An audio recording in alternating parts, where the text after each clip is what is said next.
Hey guys, welcome to Vidya Guru. आज के इस सेशन में हम स्टार्ट करेंगे current affairs for the month of September माह के इंपॉर्टेंट करंट अफेयर्स को इस वीडियो में हम डिस्कस करने वाले हैं। ये पूरा वीडियो हिंदी में होने वाला है। If you want the English session for the same questions, please visit the playlist. There is an English session for the same questions available there. Okay, बिना किसी देरी के शुरू करते हैं। अगर आपको वीडियो अच्छा लगे तो लाइक कीजिएगा, शेयर कीजिएगा अपने फ्रेंड्स के साथ और चैनल को जरूर सब्सक्राइब कीजिएगा और बेल आइकन को जरूर प्रेस कीजिएगा ताकि हमारे चैनल की सभी नोटिफिकेशंस, किसी भी वीडियो की नोटिफिकेशंस आपको सबसे पहले मिले। ठीक है, बिना किसी देरी के शुरू करते हैं। सबसे पहले बात करते हैं the 3 labour bills that are passed in our parliament. Bharat सरकार ने 3 लेबर बिल्स को पास किया है। ठीक है, इन 3 बिल्स का नाम क्या है? पहले का नाम है the occupation safety health and working conditions code bill. दूसरे का नाम है इंडस्ट्रियल रिलेशंस कोड बिल 2020 और तीसरे का नाम है code on social security bill 2020। तो सबसे पहले मैं बात करता हूं the occupation safety health and working conditions code bill. इस बिल में क्या है? किसी भी वर्कर की सेफ्टी, हेल्थ और वर्किंग कंडीशंस को इम्प्रूव करने के प्रोविजंस डाले गए हैं। अभी तक के जो भी हमारे एग्जिस्टिंग लॉज थे, उनमें जितने भी फ्लॉज थे उनको दूर करने की इस बिल में कोशिश की गई है। वैसे ही इंडस्ट्रियल रिलेशंस कोड बिल, इस बिल में बताया गया है कि जिस तरह यूनियन बना के वर्कर्स स्ट्राइक पे चले जाते हैं और इससे इंडस्ट्री को, किसी भी इंडस्ट्री को बहुत ही नुकसान होता है, तो उन प्रॉब्लम्स को, उन फ्लॉज को दूर करने के लिए ये वाला बिल लाया गया है। साथ ही तीसरा बिल सोशल सिक्योरिटी बिल, इस बिल को लाया गया है। इसमें भी वर्कर्स की कंडीशंस को इम्प्रूव करने के प्रावधान है। फॉर एग्जांपल वुमेन कंडीशन को, वुमेन की वर्किंग कंडीशन को इम्प्रूव करने की इसमें बातें की गई हैं। तो ये तीनों जो बिल्स आए हैं ये इंपॉर्टेंट बिल्स हैं। क्यों? क्योंकि ये वर्किंग क्लास को अफेक्ट करते हैं। ठीक है, लेबर क्लास को अफेक्ट करते हैं। और तो और इससे एक और इम्प्रूवमेंट होती है हमारे बिजनेस में, वो है ईज ऑफ डूइंग बिजनेस। आपको पता है भारत सरकार ईज ऑफ डूइंग बिजनेस पर कितना ध्यान दे रही है। एक स्पेशल रैंकिंग लॉन्च की गई है। आपको इंडेक्स हमने बताया था, ease of doing business index में कौन सा स्टेट नंबर 1 पे रहा है। तो ईज ऑफ डूइंग बिजनेस को इम्प्रूव करने के लिए भी इन बिल्स को इंट्रोड्यूस किया गया है। ठीक है, इन बिल्स कि अगर हमने बात की है तो आपको पता होना चाहिए कि ये जो बिल्स हैं या फिर कहीं ये जो लेबर बिल्स हैं और ये जो लॉज हैं, ये कौन सी मिनिस्ट्री हैंडल करती है? तो ये मिनिस्ट्री हैंडल करती है लेबर एंड एम्प्लॉयमेंट मिनिस्ट्री। और हमारे लेबर एंड एम्प्लॉयमेंट मिनिस्टर कौन है? वो हैं Santosh Kumar Gangwar. Santosh Kumar Gangwar, the union minister for labour and employment ministry. आगे चलते हैं, बात करते हैं प्रॉपर्टी डैमेज क्लेम ट्रिब्यूनल। एक उत्तर प्रदेश के सीएम योगी आदित्यनाथ जी ने एक ट्रिब्यूनल बनाया है जिसमें क्या होगा, प्रॉपर्टी डैमेज को क्लेम किया जा सकेगा। एक ट्रिब्यूनल में इस प्रॉपर्टी डैमेज को क्लेम किया जा सकेगा। और ये बनाया कहाँ गया है? 2 सिटीज में बनाया गया है। सबसे पहली है लखनऊ, दूसरी है मेरठ। लखनऊ और मेरठ में ये दोनों ट्रिब्यूनल बनाए गए हैं। अच्छा, ये ट्रिब्यूनल बनाए क्यों गए हैं? आपको पता होगा दिसंबर माह में, लास्ट ईयर, पिछले साल दिसंबर माह में सीएए प्रोटेस्ट्स को लेकर काफी हिंसा हुई थी, आगजनी हुई थी, तोड़फोड़ हुई थी। तो उस तोड़फोड़ का हर्जाना लेने के लिए पहले तो सीएम ने डायरेक्ट लोगों को नोटिस भेजे जो भी दंगाई थे, पर इलाहाबाद हाई कोर्ट ने उस पर रोक लगाई थी ये कह के कि ऐसा कोई रूल नहीं है, आप भुगतान उन दंगाइयों से इस प्रकार नहीं कर सकते। तो इन्होंने क्या करा, एक न्यू ट्रिब्यूनल बना दिया जिसको इन्होंने अपनी विधानसभा में पास कराया। ठीक है, और अब ये इस ट्रिब्यूनल के माध्यम से उनसे प्रॉपर्टी डैमेज क्लेम करेंगे। तो आप देख रहे हो कितना बिग स्टेप है ये, इसीलिए इंपॉर्टेंट हो जाता है आपके लिए कि ऐसा एक ट्रिब्यूनल भी बना है जहां पे अगर अब आप किसी भी सरकारी संपत्ति को नुकसान पहुंचाते हैं तो आपके खिलाफ मुकदमा हो सकता है, आपको भुगतान करना पड़ेगा, आपको उसका हर्जाना भरना पड़ेगा। तो ऐसे ऐसा एक ट्रिब्यूनल बना है जिसके 2 सेंटर हैं, जहां पे, कहां पे? लखनऊ और मेरठ में। अब यूपी की बात चलिए तो यूपी के सीएम है योगी आदित्यनाथ जी, फोटो आप देख सकते हैं नीचे है। और इसकी गवर्नर है आनंदीबेन पटेल। आनंदीबेन पटेल के बारे में मैंने आपको पिछली वीडियो में बताया था कि वो एमपी की गवर्नर भी हैं, एडिशनल चार्ज मिला है उन्हें मध्य प्रदेश के गवर्नर का भी। और आनंदीबेन पटेल के बारे में एक बात आपको पता होनी चाहिए कि वो गुजरात राज्य की पहली महिला मुख्यमंत्री रही हैं, पहली महिला मुख्यमंत्री for the state of Gujarat. ठीक है, यूपी में यूपी की लोकसभा में 80 सीटें हैं और राज्यसभा में 31 सीटें हैं, पार्लियामेंट में 31 रिप्रेजेंटेशन है। आगे चलते हैं, बात करते हैं डायरेक्ट कार्गो फेरी सर्विस। एक कार्गो सर्विस स्टार्ट की गई है भारत और मालदीव्स के बीच। ठीक है, भारत और मालदीव्स के बीच to promote trade between India and Maldives. इन दो देशों के बीच व्यापार को बढ़ावा देने के लिए इस कार्गो सर्विस को शुरू किया गया। अब ये कार्गो सर्विस किन दो पोर्ट्स को कनेक्ट करेगी? ये कनेक्ट करेगी कोल्हुदुफुशी एंड माले। माले क्या है? मालदीव्स की राजधानी भी आपको याद होना चाहिए। Kolhudhuffushi and Male port of Maldives, इन दो पोर्ट्स को कनेक्ट करेगी। भारत के किन दो पोर्ट्स से? टुतीकोरिन एंड कोचीन। ठीक है ना, जिसको कोची भी कहा जाता है, कोचीन एंड टुतीकोरिन। अच्छा, अब टुतीकोरिन वर्ड अगर आपको कभी भी डिस्कशन में आता है तो आपको हमेशा याद आना चाहिए, यहाँ पे भारत का एक थर्मल पावर प्लांट है।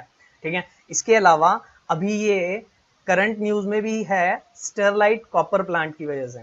स्टरलाइट कॉपर प्लांट एक स्टरलाइट कंपनी का कॉपर का प्लांट है, जहां से भारत कॉपर का उत्पादन करता है। और अब भारत की स्थिति इस प्लांट के उत्पादन की वजह से इतनी अच्छी हो गई है कि भारत अब एक्सपोर्ट भी करता है कॉपर को, और बहुत अच्छे मात्रा में एक्सपोर्ट करता है। तो आपको ये टुतीकोरिन जब भी आए न्यूज में, आपको ये नाम जरूर ध्यान आना चाहिए कि स्टरलाइट कॉपर प्लांट वहां पर है। और इस प्लांट पे बहुत पॉलिटिक्स भी होती है। ठीक है, आपको पता होना चाहिए कई सारे supreme court high court verdict आए हैं। ठीक है, कि इसमें से एक पॉइजनस गैस निकलती है जिसको एनवायरमेंटलिस्ट जो है वो अपोज करते हैं कि ये प्लांट यहाँ के लिए ठीक नहीं है, इसको यहाँ से हटाना चाहिए। ठीक है, पर हाई कोर्ट में ये केस है, आप सुप्रीम कोर्ट में भी जाने वाला। मतलब बात ये है कि आपको इसके बारे में पता होना चाहिए। ठीक है, इस पे बहुत तगड़ी इन्वेस्टमेंट की हुई है भारत ने, 3000 करोड़ की, अराउंड 3000 करोड़ की इन्वेस्टमेंट की हुई है, तो आपको इसके बारे में पता होना चाहिए। अच्छा, अब मालदीव्स की बात चली है, तो मालदीव्स की राजधानी क्या है? मालदीव्स की राजधानी है माले। इसकी करेंसी क्या है? करेंसी है मालदीवियन रुफिया। रुफिया, नॉट रुपया, इट्स रुफिया। लिखने में ये रुफिया लिखते हैं। और इसका कोड है MVR। इसके प्रेसिडेंट है इब्राहिम मोहम्मद सोलेह। इब्राहिम मोहम्मद सोलेह, इन पर भी क्वेश्चन आता है, आपको पता होगा पिछले कुछ एग्जाम्स में श्रीलंका की पार्लियामेंट से रिलेटेड क्वेश्चन आया था। ठीक है, तो ये इंपॉर्टेंट हो जाता है आपके लिए। और मालदीव्स के बारे में आपको एक और पॉइंट पता होना चाहिए, जो कि है कि मालदीव्स एक आइलैंड नेशन है। ये बहुत सारे आइलैंड्स को मिलाकर एक नेशन बनता है। और इसमें कितने आइलैंड्स हैं? अराउंड 1200। ओके, 1200 के अराउंड इसमें आइलैंड्स हैं।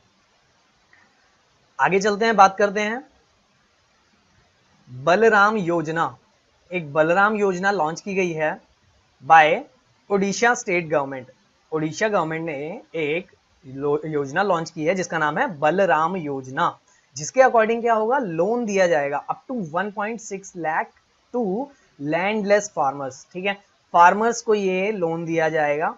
अच्छा, बलराम योजना जो है, इसमें आपको मैं एक इंपॉर्टेंट पॉइंट बताऊं कि आपको ये जो नाम है बलराम योजना, इससे बहुत मुश्किल हो जाता है आपको गैस कर पाना कि ये किस स्टेट ने लॉन्च की होगी। फॉर एग्जाम्पल मैं आपको बताता हूँ, एक एग्जाम में 2017 के एग्जाम में क्वेश्चन आया था कि दुलारी कन्या योजना किस राज्य ने लॉन्च किया। अब आप देखोगे दुलारी कन्या हिंदी नेम है, तो हिंदी नेम तो मोस्टली हिंदी बेल्ट के स्टेट्स ही यूज करते हैं अपनी योजनाओं के लिए। बट उस क्वेश्चन का आंसर था दुलारी कन्या योजना लॉन्च की थी अरुणाचल प्रदेश ने, जबकि ऑप्शंस में था उत्तर प्रदेश, मध्य प्रदेश, आंध्र प्रदेश, अरुणाचल प्रदेश। तो कोई गैस भी नहीं लगा सकता था कि दुलारी कन्या योजना अरुणाचल प्रदेश ने लॉन्च की होगी। तो आपके लिए मैं बताऊं, ये इंपॉर्टेंट है कि बलराम योजना भी इस प्रकार का एक ट्रिकी क्वेश्चन बन सकता है, और जो पेपर सेटर है वो ऐसे ट्रिकी क्वेश्चंस को ही ज्यादा ध्यान देते हैं। तो आपकी भी जिम्मेदारी होती है कि ऐसे क्वेश्चंस को जरा ध्यान से पढ़े, ठीक है। बलराम योजना, इसमें क्या होगा, अराउंड 7 लाख लैंडलेस कल्टीवेटर्स को फायदा मिलेगा इससे, ठीक है। लोन दिया जाएगा 1.6 लाख तक का। उड़ीसा गवर्नमेंट की ये स्कीम है। तो उड़ीसा के सीएम कौन है, नवीन पटनायक, ये रहे। इसके गवर्नर कौन है, गणेशी लाल। लोकसभा में इसकी 21 रिप्रेजेंटेशन है और राज्यसभा में 10 रिप्रेजेंटेशन है। उड़ीसा, आपको मैं बता दूं, वन ऑफ द स्टेट्स है जहां पे स्टेबल गवर्नमेंट रहती है, ठीक है। यहाँ पे ज्यादा गवर्नमेंट बदलती नहीं है, अनलाइक राजस्थान जिसमें हर 5 साल में सरकारें बदल जाती हैं, ठीक है। यहाँ पे उड़ीसा में सरकार कम बदलती है, ठीक है। आगे चलते हैं, बात करते हैं मुख्यमंत्री महिला उत्कर्ष योजना, MMUY। ये योजना लॉन्च की है गुजरात के सीएम विजय रूपाणी ने, ठीक है। Vijay Rupani, the CM of Gujarat, has launched a scheme named Mukhyamantri Mahila उत्कर्ष योजना। अब इस योजना में होगा क्या, इस योजना में होगा कि 0% इंटरेस्ट पर लोन प्रोवाइड किया जाएगा। किनको, महिलाओं को, जो कि काम कर रही हैं सेल्फ हेल्प ग्रुप्स के अंडर। सेल्फ हेल्प ग्रुप कौन से होते हैं, जैसे आंगनवाड़ी वाले ग्रुप्स, ठीक है। और जो भी महिलाओं की एनजीओज हैं, संगठन है, वैसे ग्रुप्स, उन ग्रुप्स में जो भी महिलाएं कार्यरत हैं, उन महिलाओं को 0% इंटरेस्ट पर 1 लाख रुपए तक का लोन दिया जाएगा। अच्छा, गुजरात की बात चली है, तो गुजरात के सीएम कौन है, विजय रूपाणी। गुजरात के गवर्नर कौन है, आचार्य देवव्रत। और लोकसभा में इनकी 26 रिप्रेजेंटेशन है, वहीं राज्यसभा में 11 रिप्रेजेंटेशन है। आगे चलते हैं, बात करते हैं Dayton literary peace prize lifetime achievement award. Dayton literary peace prize ने लाइफ टाइम अचीवमेंट अवार्ड दिया है किसको, मार्गरेट एटवुड को, जो कि है कनाडा से।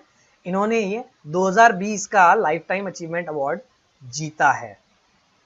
अच्छा, अब आप सोच रहे होंगे कि ये इंपॉर्टेंट क्यों है। एक्चुअली जब मैं ये न्यूज़ पढ़ रहा था और मैंने मार्गरेट एटवुड के बारे में थोड़ा सर्च किया, तो मुझे ध्यान आया कि ये 2019 की बुकर प्राइज विजेता भी हैं, और ये बहुत ही रिनाउंड ऑथर हैं, ठीक है, बहुत ही मशहूर ऑथर हैं, जिन्होंने 2019 का बुकर प्राइज भी जीता था। और बुकर प्राइज से एक और क्वेश्चन आने वाले एग्जाम्स में बनता है, क्योंकि बुकर प्राइज अभी हाल ही में अनाउंस होने वाले हैं, अक्टूबर में शायद ही अनाउंस होंगे। तो आपके लिए बुकर प्राइज से रिलेटेड भी एक क्वेश्चन एग्जाम में देखने को मिल सकता है। 2019 की विजेता ये थी, इनके साथ एक और जॉइंट विनर थे, उनका भी नाम इंपॉर्टेंट है। इन्होंने बुक लिखी थी द टेस्टामेंट्स। इस बुक के लिए इन्हें 2019 का बुकर प्राइज मिला था। इनकी फोटो अगर आप किसी जैसे फॉर एग्जांपल बुकर प्राइज की वेबसाइट पे जाएंगे, और भी जो दूसरे लिटरेरी वर्क वाली वेबसाइट्स हैं, उन वेबसाइट्स पे जाकर देखेंगे तो आपको पता चलेगा कि इनकी फोटो उन वेबसाइट्स पे काफी बड़े साइज में लगी होती है। और आप समझ सकते हैं बड़े साइज में लगने का मतलब है कि इनको वर्ल्ड वाइड कितना ज्यादा रेस्पेक्ट किया जाता है। इसीलिए इंपॉर्टेंट हो जाता है इनके लिए इनके बारे में जानना कि इनको लाइफ टाइम अचीवमेंट अवार्ड भी मिला है डेटन लिटरेरी पीस प्राइज की ओर से, ठीक है। आगे चलते हैं, बात करते हैं Udit Singhal selected as the young leaders for the SDG। SDG stands for sustainable development goals. अब सस्टेनेबल डेवलपमेंट गोल्स के बारे में मैं आपको बता दूं, पूरी दुनिया ने UN में ये डिसाइड किया है कि हम अपनी ग्रोथ को सस्टेनेबल डेवलपमेंट गोल्स को ध्यान में रखते हुए करेंगे। फॉर एग्जांपल, जो अभी हम non renewable energy resources use करते हैं, हम कोशिश करेंगे रिन्यूएबल एनर्जी रिसोर्सेज की तरफ जाने की। तो इस तरीके के जो जितने भी हमारे गोल्स हैं, उनको प्रमोट करने के लिए UN ने क्या किया है, 17 यंग लीडर्स चुने हैं, जिनमें से उदित सिंघल, भारत के उदित सिंघल भी एक हैं, इनको चुना गया है। अच्छा, ये 18 साल के अभी हैं और इनको UN के 17 यंग लीडर्स की लिस्ट में शामिल किया गया है। यूएन की बात चली है तो यूएन के बारे में आपको पता होना चाहिए कि एंटोनियो गुटेरेस यूएन के जनरल सेक्रेटरी हैं और इसका हेडक्वार्टर है न्यूयॉर्क यूएस में। अच्छा, आपको एक और क्वेश्चन इससे याद आना चाहिए कि यूएन की स्थापना कब हुई थी। यूएन की स्थापना हुई थी 1945 में। और अगर कभी ये आता है कि यूएन की स्थापना कहाँ हुई थी तो आपको पता होना चाहिए वो हुई थी सैन फ्रांसिस्को कैलिफोर्निया में, ना कि न्यूयॉर्क में। ठीक है, न्यूयॉर्क यूएस के ईस्ट कोस्ट पे पड़ता है, वहीं कैलिफोर्निया यूएस के वेस्ट कोस्ट पे पड़ता है। ठीक है, आगे चलते हैं, बात करते हैं ब्लू फ्लैग इको लेबल। एक ब्लू फ्लैग इको लेबल होता है जो कि दिया जाता है बीचेस को, और भारत के 8 बीचेस को ऐसा ब्लू फ्लैग इको लेबल मिलने वाला है। अच्छा, अब ये जो ब्लू फ्लैग इको लेबल है, ये लेबल मिल जाएगा तो इससे होगा क्या, एक्चुअली होता क्या है कि ये लेबल सिर्फ उन्हीं बीचेस को मिलता है जो साफ सुथरे होते हैं। जो सबसे साफ बीचेस होते हैं उन बीचेस को ये टैग मिलता है, ये लेबल मिलता है। तो भारत के 8 ऐसे बीचेस हैं जिनको क्लीनेस्ट बीचेस की लिस्ट में शामिल किया जाना है। अच्छा, अब ये जो 8 भारत के बीचेस हैं, इनके अलावा आपको पता होना चाहिए कि अगर भारत के सिर्फ 8 बीचेस हैं तो दुनिया में जितने भी बीचेस हैं उनमें से कितने देशों के कितने कितने बीचेस हैं। अब आप सबके तो याद कर नहीं सकते, तो आपके लिए मैं बता दूं कि फर्स्ट सबसे जो ऊपर रैंक पे है, आपको उसका नाम याद रखना है, वो है स्पेन। स्पेन के सबसे ज्यादा अराउंड 250 बीचेस ऐसे हैं जिनको ब्लू फ्लैग इको लेबल मिला हुआ है, क्लीनेस्ट बीचेस में वो काउंट होते हैं। तो भारत के अब 8 और बीचेस इसमें आने वाले हैं। ये एक उपलब्धि है भारत की। भारत की उपलब्धियां हमेशा एग्जाम में पूछी जाती हैं क्योंकि सरकार चाहती है, सरकारी एग्जाम्स होते हैं तो सरकार चाहती है कि लोगों तक अच्छी पॉजिटिव न्यूज भी पहुंचे। तो एक पॉजिटिव न्यूज है जिसके बारे में आपको पता होना चाहिए। हमारे भारत के यूनियन एनवायरमेंट मिनिस्टर कौन है, वो हैं प्रकाश जावड़ेकर। प्रकाश जावड़ेकर। आगे चलते हैं, बात करते हैं a girl from Surat appointed as ambassador for UNEP. एक वुमेन ने कोई अचीवमेंट की है तो इंपॉर्टेंट हो जाती है आपके लिए, स्पेशली एक गर्ल ने। ठीक है, एक 18 वर्ष से कम आयु की एक गर्ल ने ये अचीवमेंट हासिल की है। A 17-year-old girl from Surat has been appointed as regional ambassador। ठीक है, रीजनल एम्बेसडर भारत के लिए इनको चुना गया है। किसकी तरफ से, UNEP Tunza eco generation. Tunza eco generation ने सूरत की खुशी चिंदालिया को चुना है, किसके लिए, as a regional ambassador for India. अच्छा, इनका काम क्या होगा, इनका काम होगा अवेयरनेस स्प्रेड करना। ठीक है, to about the safeguard of environmental treasures and discuss India contribution to environmental conservation. आगे चलते हैं, बात करते हैं Ashleigh Barty won a golf club championship. ये है एशली बार्टी जिनके हाथ में आप टेनिस का रैकेट देख रहे हैं। इनके हाथ में टेनिस का रैकेट है लेकिन इन्होंने गोल्फ चैंपियनशिप जीती है। ये बहुत अटपटी बात लगी होगी, लेकिन आपको मैं बता दूं एशली बार्टी एक प्रोफेशनल क्रिकेटर भी रही हैं ऑस्ट्रेलिया के लिए। ठीक है, विमेन ऑस्ट्रेलियन क्रिकेट टीम में ये खेली हैं। इन्होंने टॉप रैंक हासिल की है टेनिस में, WTA टॉप रैंकिंग में ये रही हैं विमेन। और अब इन्होंने गोल्फ क्लब चैंपियनशिप भी जीत ली है। मल्टी टैलेंटेड विमेन है ये। ठीक है, मल्टी टैलेंटेड विमेन का नाम आपको एग्जाम में देखने को मिल सकता है। अच्छा, अब इन्होंने Brookwater golf club women's championship जीती है। इस चैंपियनशिप का नाम है Brookwater golf club women's championship. अच्छा, एशली बार्टी के साथ एक और नाम आपको टेनिस से रिलेटेड विमेन का एग्जाम में देखने को मिल सकता है, वो है नाओमी ओसाका। नाओमी ओसाका, इन्होंने भी बहुत सारी चैंपियनशिप्स जीती हैं। हाल ही में इन्होंने एक चैंपियनशिप जीती है जिसका नाम आपको कमेंट बॉक्स में लिखना है। ठीक है, कमेंट बॉक्स में आप बताइए कि नाओमी ओसाका ने इस साल कौन सी चैंपियनशिप जीती है। ऑस्ट्रेलिया की बात करते हैं तो ऑस्ट्रेलिया की कैपिटल है कैनबरा, करेंसी है ऑस्ट्रेलियन डॉलर, और ऑस्ट्रेलिया के पीएम है स्कॉट मॉरिसन। ऑस्ट्रेलिया के बारे में इतनी जानकारी आपको पता होनी चाहिए। आगे चलते हैं, बात करते हैं 670 electric buses sanctioned under FAME scheme. Fame scheme, इसका पूरा नाम क्या है? Faster adoption and manufacturing of hybrid and electric vehicles in India. Fame India scheme इसको शॉर्ट में बोला जाता है। अच्छा, इस स्कीम के अंतर्गत हमारे environment, forest and climate change minister Prakash Javadekar ने अनाउंस किया है कि 670 इलेक्ट्रिक बसेस चालू की जाएंगी, स्टार्ट की जाएगी इन बसेस की सर्विस। कहाँ पे? महाराष्ट्र, गोवा, गुजरात एंड चंडीगढ़। ठीक है, इन 3 स्टेट्स और एक यूनियन टेरिटरी में इस सर्विस को स्टार्ट किया जाएगा, जिसके अकॉर्डिंग 670 इलेक्ट्रिक बसेस चलाई जाएंगी। ये तो हो गई फेज 1 की बात। फेज 2 में क्या होगा कि 241 चार्जिंग स्टेशंस भी लगाए जाएंगे। ठीक है, इलेक्ट्रिक व्हीकल्स को रास्ते में चार्ज करने की जरूरत पड़े तो चार्जिंग स्टेशन की जरूरत पड़ेगी। तो ऐसे 241 चार्जिंग स्टेशंस को भी फेज 2 के अंडर मंजूरी दे दी गई है। ये भी हमारे सस्टेनेबल डेवलपमेंट गोल्स का ही एक पार्ट है कि हम पेट्रोल से, नॉन रिन्यूएबल एनर्जी रिसोर्स से अपने आप को मूव कर रहे हैं रीन्यूएबल एनर्जी रिसोर्स की तरफ। ठीक है, electric vehicles is a part of sustainable development goals. 31st IFFI to be held in January 2021 in Goa. 2021 के जनवरी में 51वें international film festival of India को आयोजित किया जाएगा। ठीक है, अब ये आयोजित किया जाएगा 16 से 24 जनवरी के बीच गोवा में। ठीक है, earlier it was scheduled to be held from 20th November to 28th November 2020।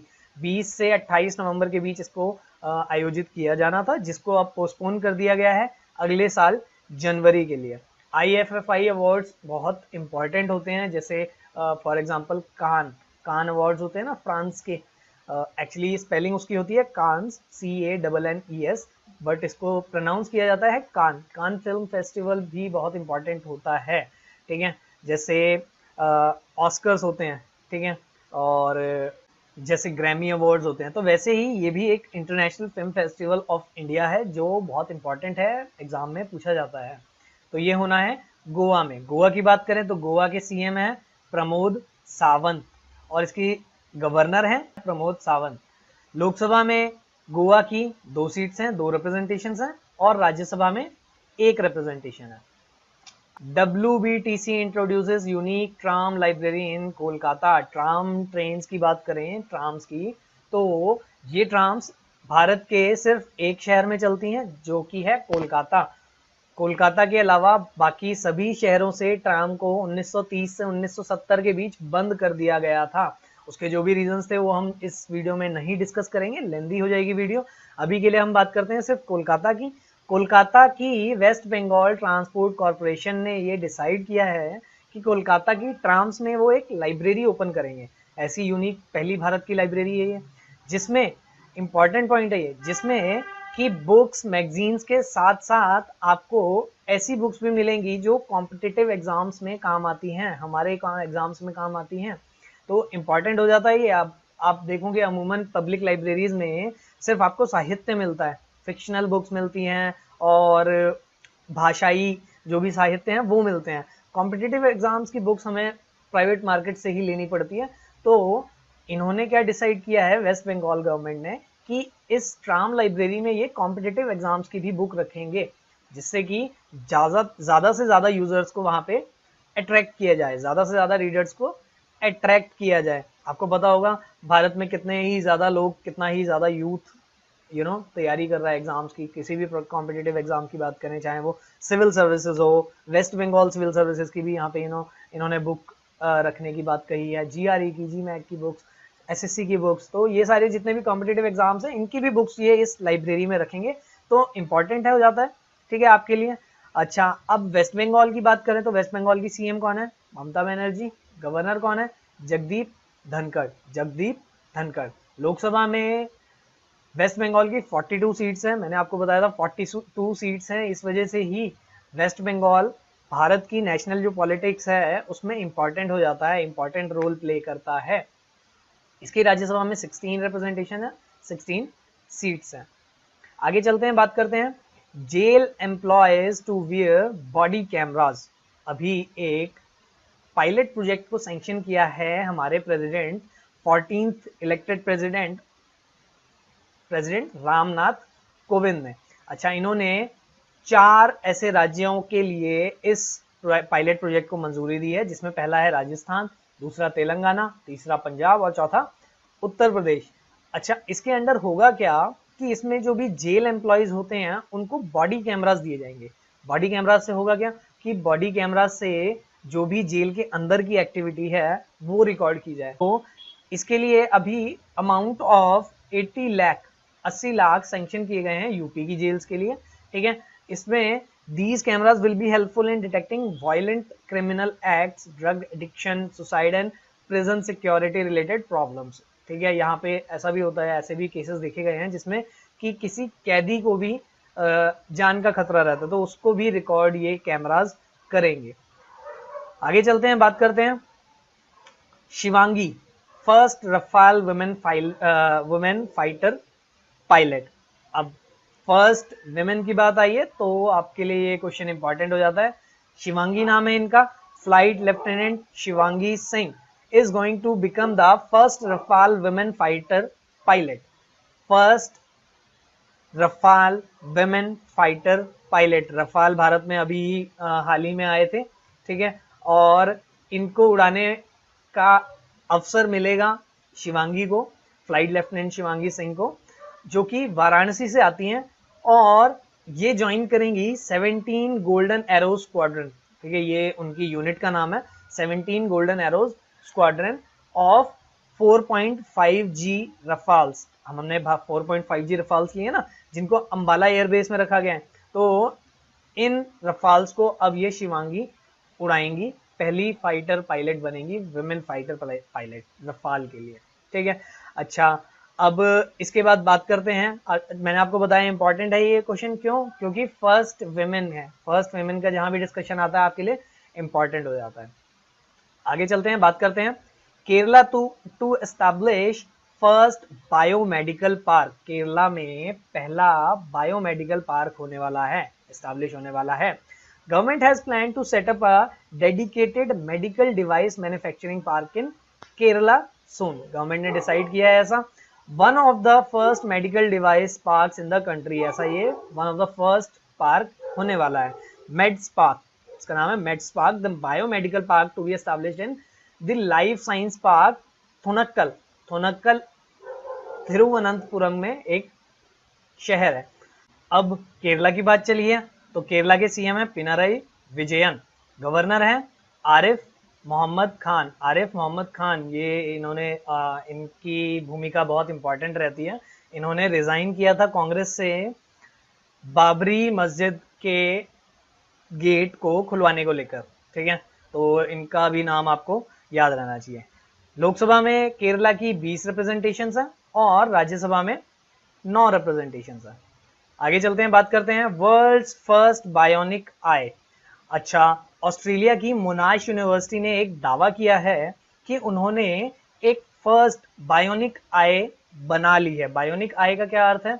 Bionic शब्द से मैं आपको बता दूं, बायो का ग्रीक जो अर्थ होता है वो होता है बॉडी, शरीर। जैसे बायोलॉजी की बात करते हैं तो बायोलॉजी का अर्थ होता है शरीर की स्टडी, वैसे ही बायोनिक, बायोनिक बायो और निक से मिलकर बना है, जिसमें NIC निक का अर्थ है इलेक्ट्रॉनिक वाला निक। ठीक है, टेक्नोलॉजी से रिलेटेड कोई भी वर्ड आता है उसको निक से जोड़ के बनाया जाता है। तो बायोनिक, फर्स्ट बायोनिक आई, बायोनिक आई मतलब इलेक्ट्रॉनिक आई बनाई है। अच्छा, ये आई करेगी क्या? ये आई करेगी बाईपास। क्या करेगी? बाईपास ऑप्टिक नर्व्स को, जो डैमेज ऑप्टिक नर्व्स हैं हमारी आंख की, जो सिग्नल भेजती हैं आई से ब्रेन को, उनको ये बाईपास करेगी और सिग्नल भेजेगी डायरेक्ट ब्रेन को, उस ऑप्टिक नर्व को बाईपास करेगी। According to them this is the world's first bionic eye. The bionic eye dubbed Gennaris bionic vision system. इस सिस्टम का नाम भी आपके लिए इंपॉर्टेंट है, Gennaris bionic vision system has under development for nearly a decade now. पिछले दशक से ये इस पर काम कर रहे हैं। It works by bypassing damaged optic nerves, मैंने आपको बताया ना, ऑप्टिक नर्व्स को ये बाईपास करती है to allow signals to be transmitted from the retina, retina से जो सिग्नल्स मिलते हैं ब्रेन को ऑप्टिक नर्व के द्वारा, उसको ये बाईपास करेगी और इस तरीके से जो ब्लाइंड पर्सन है वो भी देख पाने में सक्षम होंगे। ठीक है, तो बहुत बड़ी ये अचीवमेंट होगी अगर इनका क्लेम एक्सेप्ट किया जाता है, ठीक है, सच निकलता है ये क्लेम, तो ये बहुत बड़ी अचीवमेंट होगी पूरी ही दुनिया के लिए। आगे बात करते हैं, ऑस्ट्रेलिया की बात चली है तो कैनबरा है ऑस्ट्रेलिया की कैपिटल, करेंसी है ऑस्ट्रेलियन डॉलर और इसके पीएम है कौन, स्कॉट मॉरिसन। ऑस्ट्रेलिया की बात हमने अभी एशली बार्टी के डिस्कशन में भी की थी, एशली बार्टी। आगे चलते हैं, बात करते हैं Italian open 2020 in tennis, Italian open की बात करते हैं। वर्ल्ड नंबर 1 नोवाक जोकोविच won a record 36th masters title in Italian open at Rome, Rome में इटालियन ओपन अभी खेला गया है जिसमें नोवाक जोकोविच ने जीत लिया है अपने करियर का 36th मास्टर्स टाइटल। ठीक है, आपको पता होगा मास्टर्स टाइटल होते हैं जितने भी ये ओपन होते हैं, इनके टाइटल जीतने पर इन टाइटल्स को मास्टर्स टाइटल का भी नाम दिया गया है, जैसे Australian open, US open, French open, Wimbledon, इन सबको मास्टर्स टाइटल कहा जाता है। तो ऐसा 36th मास्टर टाइटल जीता है इन्होंने बीट किया है डिएगो श्वार्ट्जमैन को, डिएगो श्वार्ट्जमैन को सीधे सेटों में हराया है 7-5, 6-3 से। इसके अलावा बात करें top seeded Simona Halep of Romania won her first Italian open title when defending champion चेक Karolina Pliskova retired midway through the final with an injury. Final match ये खेल रही थी और इनको इंजरी हुई जिसकी वजह से इनको रिटायर होना पड़ा और सिमोना हालेप ने विमेन का अपना खुद का फर्स्ट इटालियन ओपन टाइटल जीता है। इतना आपको इटालियन ओपन के बारे में पता होना चाहिए। आगे चलते हैं, बात करते हैं new director for business development of DMRC, DMRC के न्यू डायरेक्टर चुने गए हैं फॉर बिजनेस डेवलपमेंट। इनका नाम है प्रमित कुमार गर्ग। प्रमित Kumar Garg took over charge of director business development of DMRC, Delhi Metro Rail Corporation. Garg is an officer of 1992 batch of Indian Railway Service of Engineers. अच्छा, मैं आपको दिल्ली मेट्रो के बारे में एक इंपॉर्टेंट फैक्ट बताता हूँ। Delhi metro is one of the railway systems जो कि प्रॉफिट में रहती है। अदरवाइज मोस्टली जो रेलवे सिस्टम्स हैं उनको गवर्नमेंट सपोर्ट करती है और वो प्रॉफिट में नहीं रहते। तो Delhi metro is one of those train system जो कि सेल्फ रिलायंट है, सेल्फ अपने अर्निंग पर वर्क करते हैं। अच्छा, गर्ग जी की बात करें तो Garg is an officer of 1992 batch of Indian railway service of engineers and has been associated with DMRC since 2002 में।